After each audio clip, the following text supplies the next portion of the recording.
जो गर्दन पे है वो छुरी चलाई गई है या कोई तेज़ नोक की जो भी चीज़ जिससे गला काटा गया है। बहरहाल इसी के चलते जो वजूहत थी, जैसे लगता था कि जहाँ डेड बॉडी पड़ी हुई है और साथ में जो सराउंडिंग्स थी उन सारे जो मौके को देख के शक जो है वो ज़्यादा आसपास के लोगों पे ही जाने लगा। और जो जो बहरहाल तफ्तीश शुरू की गई उसमें डीएसपी जो लोलाब हैं, सरफराज बशीर, वहाँ के चौकी ऑफिसर अजहर शकील और एसएचओ मलिक नसीर, इसके साथ साथ एडिशनल एसपी और मैं भी स्पॉट पे गए और थोड़ा इंट्रोगेशन में भी ज्वाइनिंग हुई। और कुछ सस्पेक्ट जो हमने उस पर ज़ीरोइंग की तो उनमें फैमिली ही सस्पेक्ट आने लगी, क्योंकि जब फैमिली को क्रॉस चेक किया गया कि वो किस सीक्वेंस में लड़की जो है वो रूपोश हुई थी और किस सीक्वेंस में मिली, तो उसमें ज़ीरोइंग जो हुई वो फैमिली पे ही हुई। बहरहाल जब फैमिली में भी सेपरेट इन्वेस्टिगेशन चलने लगी, इंक्वायरी चलने लगी,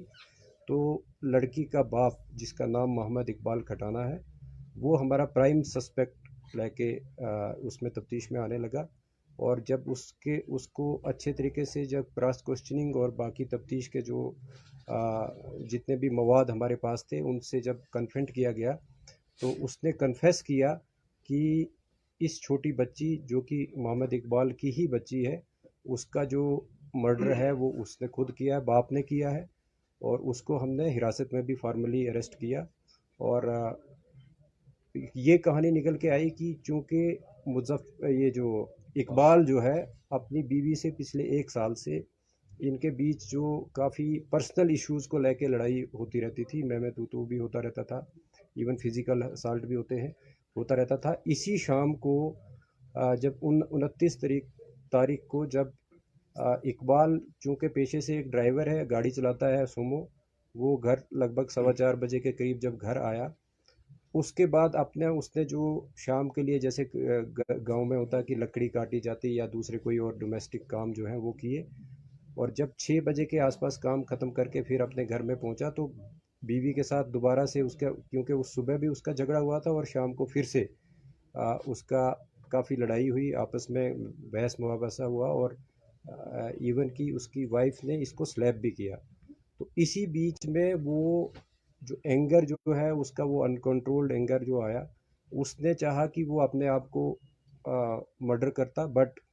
वो एक नाइफ लेके वहाँ से निकलने की, वो उसने ये बहाना किया कि मैं अपने गाड़ी का जो टायर है वो पंचर हुआ है और उसको पंक्चर को मैं ठीक करवाऊंगा।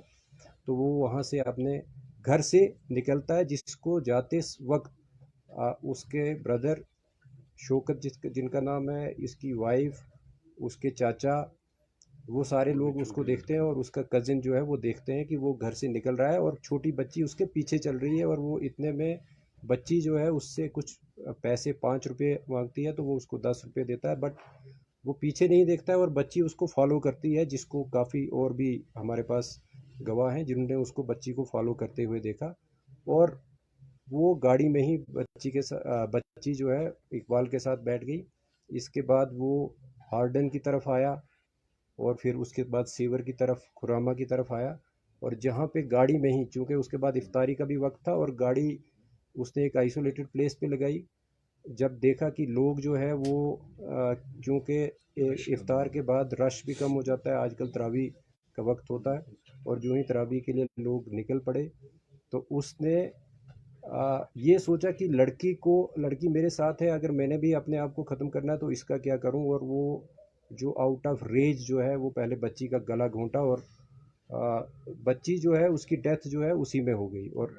वो अपनी सोच को बदलते हुए सोचा कि बच्ची को मैं कैसे किसी जगह, ऐसी जगह रखूं कि वो उसकी डेड बॉडी जो है वो मिल जाए और फिर मैं अपने आप को भी ख़त्म करूं। बट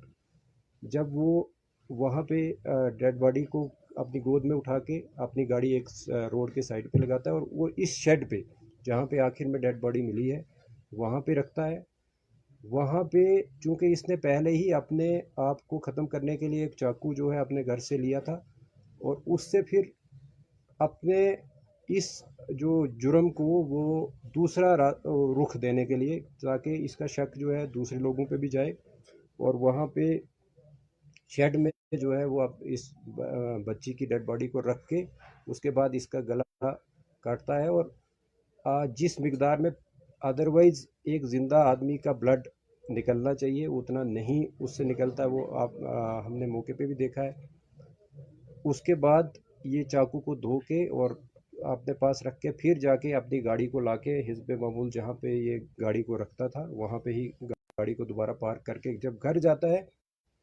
उसके बाद ही घर वाले इसको पूछना शुरू होते हैं कि बच्ची आपके साथ गई थी और बच्ची कहाँ पे है। तो वो ये बहाना बोलता है कि बच्ची मेरे साथ नहीं थी। अलबत्ता चूँकि 3-4 लोग जो मैंने पहले भी ज़िक्र किया कि जिन्होंने उसके फॉलो करते हुए देखा था बच्ची को, तो वो भी उसको कन्फ्रंट करते हैं और इस बीच वो एक और बहाना बना के वो दूसरे उसमें उलझन में अपने आप को जो ख़त्म करने की कहानी को छोड़ के दूसरे उसमें रूप में आके और बच्ची को ढूंढने के गर्ज से या उसको एक और दूसरी रूपोश वाली वो जो भी मोड़ देने के गर्ज से वो थाना में पहुंचता है और वहाँ पे अपनी रिपोर्ट जो है वो दर्ज करवाता है कि मेरी बच्ची गायब है। लेकिन जिस बीच वो रिपोर्ट करने के लिए आ रहा होता है उसके उसी बीच जब उसके घर वाले या दूसरे मोहल्ले वाले बच्ची को ढूंढ रहे होते हैं, मस्जिद से भी अनाउंसमेंट की जाती है और उसकी वाइफ को ये बच्ची इस शेड में स्पॉट होती है डेड हालत में। तो वहाँ से फिर बच्ची को बरामद करके वो फिर से जो मैंने पहले शुरुआत में की कि बच्ची को किस तरीके से फिर उसका पोस्टमार्टम किया गया और बाकी जो सारी कार्रवाई मुकम्मल की गई। अभी तक की तफ्तीश में सिर्फ मोहम्मद इकबाल ही एक वाहिद सस्पेक्ट वाहिद मुलजिम जो है वो सामने उभर के आया, ट्रांसपायर हुआ है इन्वेस्टिगेशन में और उसी को गिरफ़्तार भी किया गया है। जिस चाकू से उसने बच्ची का गला काटा था वो भी उसने फिर किचन में एक और मखसूस जगह पे छुपा के रखा था, वो भी बरामद किया गया है। इसके साथ साथ उसके कपड़े जिन पे जो उसके कफ्स होते हैं कॉलर ये जो बाजू के उनसे भी ब्लड जो स्टेन्स मिले हैं और उनको भी सीज़ किया गया है। और जहाँ जहाँ पे वो रुका है और जिस तरीके से हमने टेक्निकल जो एविडेंस को कलेक्ट किया है वो बिल्कुल कॉरोबरेट होता है कि वो कहाँ कहाँ गया था और किस किस कौन कौन सा उसका मूवमेंट पैटर्न रहा है वो भी सारा इस्टेब्लिश हुआ है। बहरहाल जो तफ्तीश अभी तक हुई थी और मुझे लगता है कि यहाँ तक ही हमारी तफ्तीश जो है अब इसको सिर्फ जो बाकी लीगल प्रोसीजर्स हैं वो हमने पूरे करने हैं और जो इकबाल है उसको गिरफ्तार किया गया है। सर इस साजिश में और कोई अरेस्ट हो सकता है क्योंकि जिस तरह से डोमेस्टिक वायलेंस थी दो मियाँ बीवी के दरमियान? नहीं देखिए, मियाँ बीवी की लड़ाई जो है वो मुझे लगता है थोड़ी बहुत नोक झोंक बड़े लेवल की नोक झोंक हर जगह होती है। बहरहाल ये जुर्म जो है क्योंकि मर्डर है तो मर्डर में या तो इंटेंशन आपकी देखी जाती है या नॉलेज देखा जाता है कि आप जो काम कर रहे हो क्या इससे किसी की डेथ हो सकती है या आपकी पहले से किसी को मारने की गर्ज हो। तो चूंकि इकबाल ने जब गला घोंटा है अपनी बेटी का तो उसको तो ये ज़ाहिरी तौर पे मालूम था कि मैं गला घोंटूंगा इसका इसकी डेथ होगी। तो अभी तक की तफ्तीश में सिर्फ एक ही जो एक्यूज़्ड है वो इमर्ज हुआ है जिसका नाम इकबाल है और जो कि उस बच्ची का जिसकी डेथ हुई थी उसका फादर है।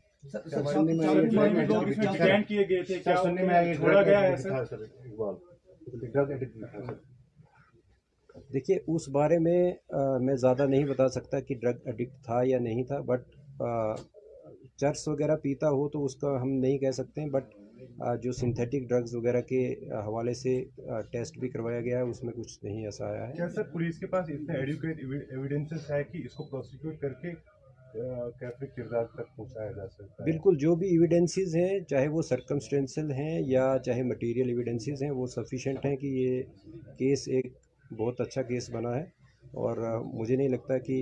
उसको कोई इकबाल को इस केस से कोई राहत मिले। जिस तरह से औरा केस में आपने फास्ट ट्रैक बुनियाद पे जो है वो चालान किया था, क्या इस केस में भी उसी तरह से जो है अब प्रोसेस होगी और क्या आपको लग रहा है ये केस उसके मुकाबले में थोड़ा बहुत आपको आसानी हुई इसको जो है वो ट्रेस आउट करने में? देखिए इस केस में आसानी ये थी कि यहाँ पे डेड बॉडी मौजूद थी और आउरा वाले केस में डेड बॉडी नहीं थी और उसमें ज़्यादा हमें और ज़्यादा मेहनत करनी पड़ी थी। इसमें बहरहाल डेड बॉडी क्योंकि मिलने से हालात और वाक़ात पता लगते हैं कि किस किस क्या क्या चीज़ें होती हैं और वो तफ्तीश के कुछ बड़े छोटे छोटे पहलू होते हैं जिनको कनेक्ट करके तफ्तीश को मुकम्मल किया जाता सर, चाकू का इस्तेमाल क्यों किया गया? अगर गला घोंटकर मारा गया उसके बाद चाकू का इस्तेमाल, कहीं वो किसी और को फंसा नहीं चाह रहा? है। देखिए, मैंने आप जैसे बताया कि चाकू का इस्तेमाल इसलिए किया कि उसको जब उसने देखा कि बच्ची मर गई है और इसको मैं घर लेके यहाँ रखूँगा भी तो किस सूरत में, क्योंकि घर उनने देखा भी था उसको फॉलो करते। मैंने पहले आपको बताया कि मुजरिम जो है उसको भी अपना नॉलेज होता है कि मैंने क्या किया है और कैसे कैसे उसको जो भी अमली जामा पहनाया है, तो वो अपने आप को सेव करने के लिए और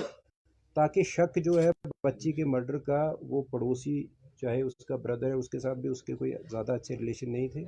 या और उनके पड़ोसी थे उन पे जाए,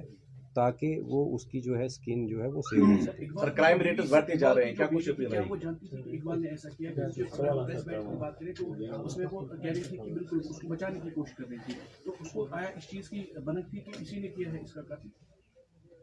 देखिए, तफ्तीश में माँ सिवाय इकबाल के और किसी को मालूम नहीं था कि ये कत्ल जो है इकबाल ने किया है। अभी तक की तफ्तीश में ऐसा ही सामने आया है। बीवी से बेशक लड़ाई हुई, इसमें कोई शक नहीं कि उसकी सुबह भी और शाम को भी काफ़ी हीटेड आर्गूमेंट्स हुए थे और उसी के बुनियाद पे ये जो अपना फ्रस्ट्रेशन और अपना रेज, जो गुस्सा जो था इसका कंट्रोलेबल वो हो गया था और जिसकी वजह से ये जुर्म भी हुआ। सर, क्राइम रेट्स बढ़ते जा रहे हैं, ऐसे केसेस को रोकने के लिए कुपवारा पुलिस क्या कुछ करेगी और अपील क्या रहेगी लोगों को? देखिए, जो पर्सनल लेवल पे कोई, चाहे वो मर्डर है या रेप केसेस हैं, इसमें एक तो समाज को भी उतना जागरूक रहना पड़ेगा कि आप जिस सोसाइटी में रह रहे हैं, क्या आप किसी को उतना हक दे रहे हैं या किसी का हक मार रहे हैं, वो ये एक बड़ा पहलू है। बहरहाल जो विजिबल क्राइम्स होते हैं जिनको हम प्रिवेंट कर सकते हैं, वो उस पे पुलिस अपना काम कर रही है, लेकिन कुछ ऐसे क्राइम्स भी हैं कि जो होने के बाद ही पता चल पाता है कि ये क्राइम हुआ है। उस पे भी बहरहाल जो हमारी ज़िम्मेदारी होती है कि मुलजिम का जो है पर्दाफाश किया जाए और उसको लीगल जो वो जो कॉन्सिक्वेंसेस वो भुगतने पड़े, वो हमारी हमेशा कोशिश रहती है। तो sir, what we are seeing in dramas and films कि जब भी कुछ इंसिडेंट हो तो कहा जाता है कि कातिल कुछ ना कुछ सबूत पीछे छोड़ जाता है, तो इन दिस केस के देयर वर के सम की पॉइंट्स के जिससे आपको कामयाबी मिली, और he himself confessed this crime, और क्या उसने कोई एक सेल्फ क्रिएटेड स्टोरी भी आपको बताई कि जिससे थोड़ा अटेंशन डाइवर्ट करना चाहता था कि पुलिस का अटेंशन यहाँ से भटक जाए किसी दूसरे इशू, क्या ऐसी उसने कुछ स्टोरियाँ बताई थी? देखिए, कुछ तफ्तीश की डिटेल्स ऐसे होती हैं कि वो शेयर भी नहीं की जाती, बट वो भी हुई, वैसी चीज़ें भी हुई कि जब हमें थोड़ा भटकाने की भी कोशिश की गई, लेकिन बहरहाल एक असेसमेंट होता है, एक अच्छी तफ्तीश में ये असेसमेंट रहता है कि उसको नेचुरल सीक्वेंस के साथ भी जोड़ा जाता है, उसको किसी सीक्वेंस के साथ जोड़ के ही नतीजे पर पहुंचा जाता है, ताकि हम ये श्योर हों कि ये क्राइम इसी शख्स ने किया है। कि कई बार ऐसा भी होता है कि जो जुर्म करने वाला है वो सही में भटकाता भी है, लेकिन इसमें मैंने जैसे कि आपको बताया कि हमने कुछ फिर टेक्निकल तरीके से भी उसको देखा और एविडेंसेस ये होते हैं कि आप एक अगर डेड बॉडी एक बच्ची की मिली है तो वो लास्ट किसने देखी, तो वो जब जो उनकी पहले कहानी जो मंजर आम पे आपने भी देखा होगा, पहले दिन आ रही थी कि जी बच्ची यहाँ खेल रही थी और उसके बाद उसकी डेड बॉडी मिली, उसके बरक्स जब कहानी निकलने लगी तो हमारा जो शक है वो और जो है वो बढ़ने लगा और उसी के बुनियाद पे जो है वो ज़्यादा जो फोकस रहा वो फैमिली के अराउंड ही रहा तफ्तीश का और पर्दाफाश। Thank you sir.